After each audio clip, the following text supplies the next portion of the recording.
Welcome to a new video, how to write a cause and effect paper.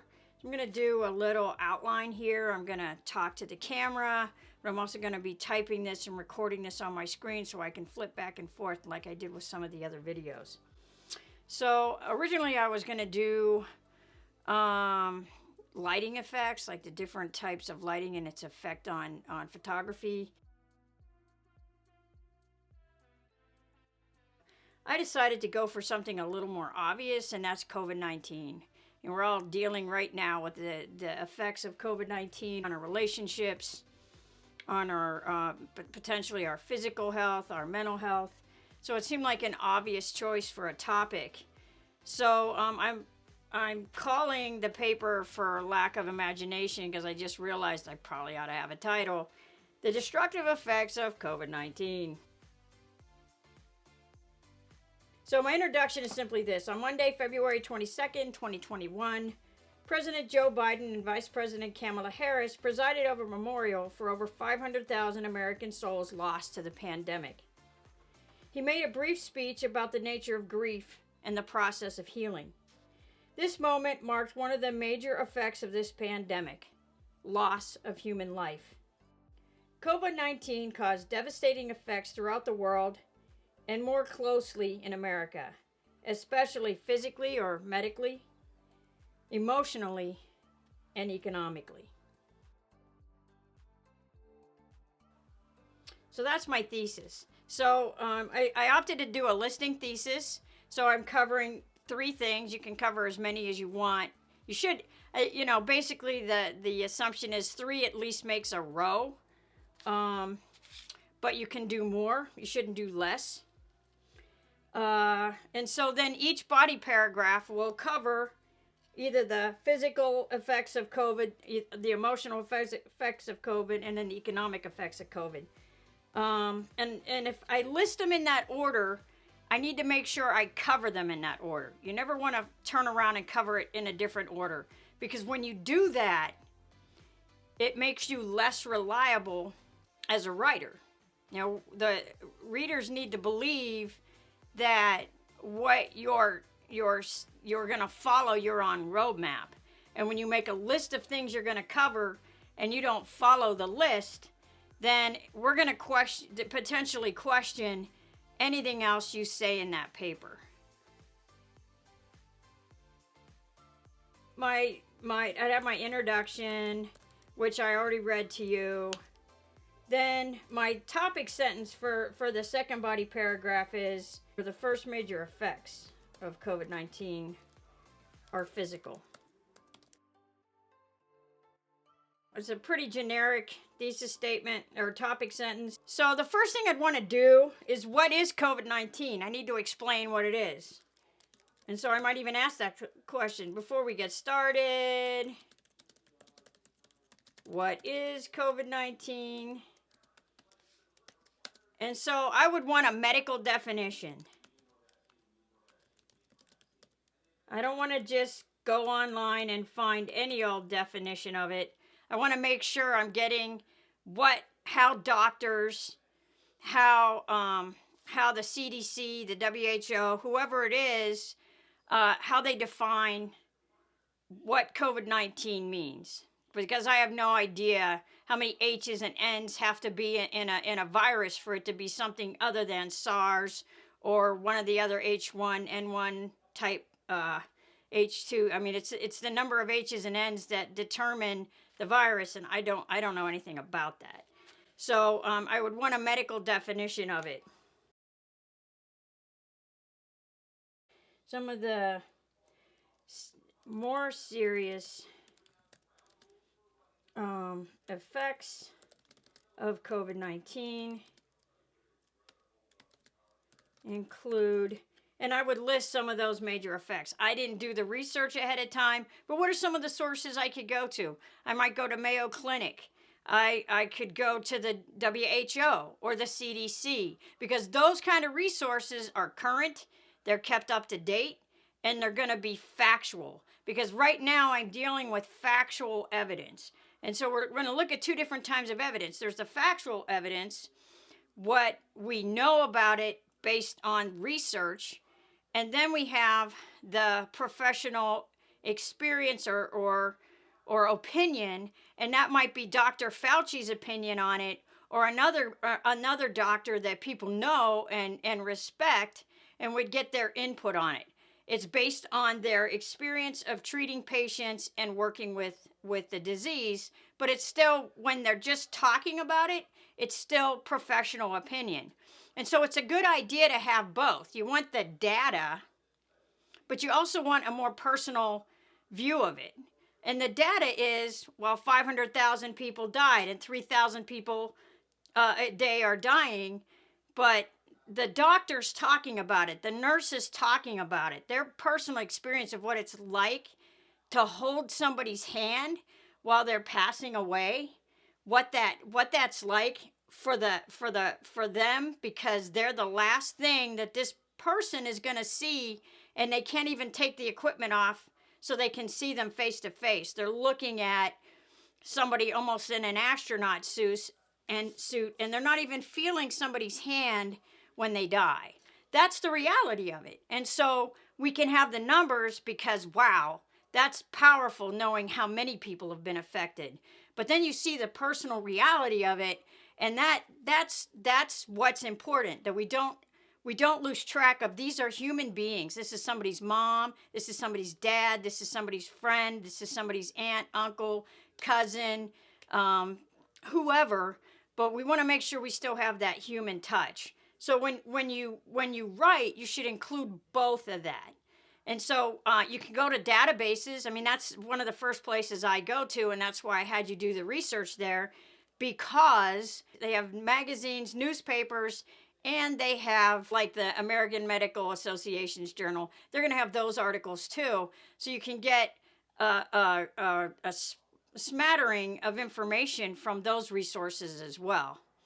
Anyways, and then like I said, you can go to the CDC or the WHO for this kind of information. So I would have the factual evidence of COVID-19 from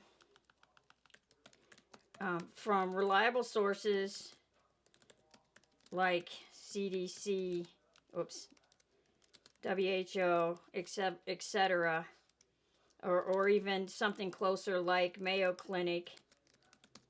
But then we would have personal stories from professionals, doctors, nurses, or even like Dr. Fauci. It could be his overview, but anybody who's had some kind of personal relationship with what this is like to deal with this disease. And then you would draw conclusions from that evidence.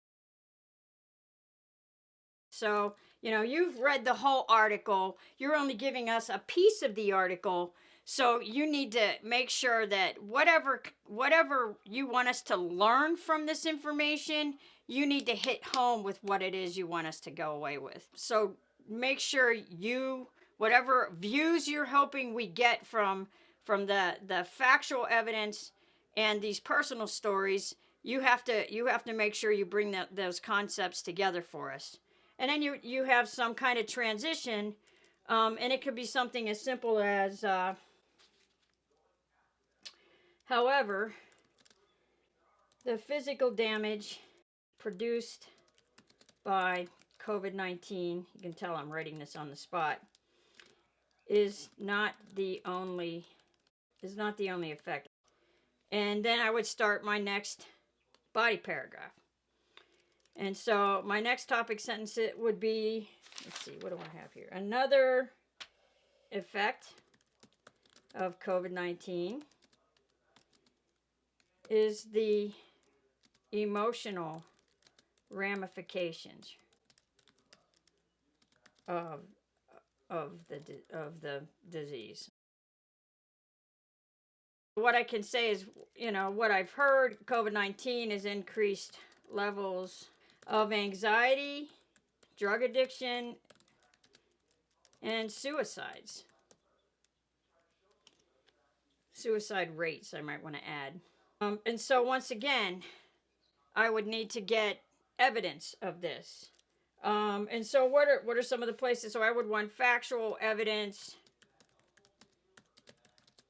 from, the CDC might have it because they are tracking a lot of this, but you could also go to psychological type websites, the NIMH, the American Psychological Association, the APA. You could look at counseling sites. Certainly, our counselors on our campus have been reaching out to the faculty and staff, talking to them about, how are our students doing? How are you doing? We want to increase, the opportunity for people to reach out to us. So we would want to get the factual evidence in terms of cases. How many cases have they increased? Has there been an increase of people being taken to the hospital for overdoses, things like that? So we would want to find that information because that's the factual evidence. But then we would want to talk to counselors and psychologists and psychiatrists and get their personal experience of this. Like, how many more people are you seeing? Are you seeing them more often? Have people that you hadn't had contact with for a while suddenly reaching back out to you? Those kind of personal stories would be really helpful. The other thing would be how many doctors and nurses who are dealing with the reality of COVID-19 in the hospitals are now seeking help from psychological help for their experiences there. Just the sheer volume of people that are dying and how that makes them feel. And especially since they're losing their friends, nurses and doctors who are dying of this, that, they are having to treat and watch them go. So that would be great information for this particular section. And then, like I said, then I would draw conclusions from it and transition. The final effect of COVID-19, economic effects. I cannot type. Economic effects it's had on our society. And then once again, I would go through and I would gather, it could be business sites. How many businesses have gone out of business? How many have gone bankrupt? The pandemic has increased the speed of some of this and certainly hurt the restaurant business, gyms, but restaurants in particular, since dining in is not something a lot of people are doing. They may be getting takeout, but it's causing waitresses to lose their job, a lot of people to lose their jobs. And then you look at cities like New York or Los Angeles, or really any major city center. San Francisco is another big one, where now that people can work from home, they're moving out of the city. And so not only is it hurting the businesses now, there's a really good chance that those people won't be back. And so how do these businesses stay in business when a large volume of the people who used to visit there are gone? So once again, I would want to get the physical numbers, the factual numbers of how many businesses. I can focus on major businesses, or I can get those statistics. I know they're out there. I'd have to look it up though.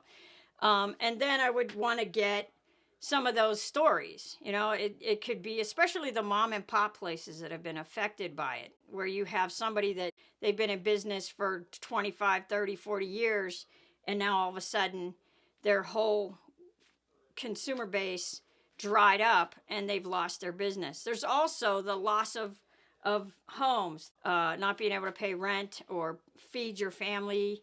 So that would be the next piece that we would include, and then we would have a conclusion. So that's an example of how to write a cause and effect essay. I'm trying to speed this up because if the video's too long, nobody's going to want to watch it.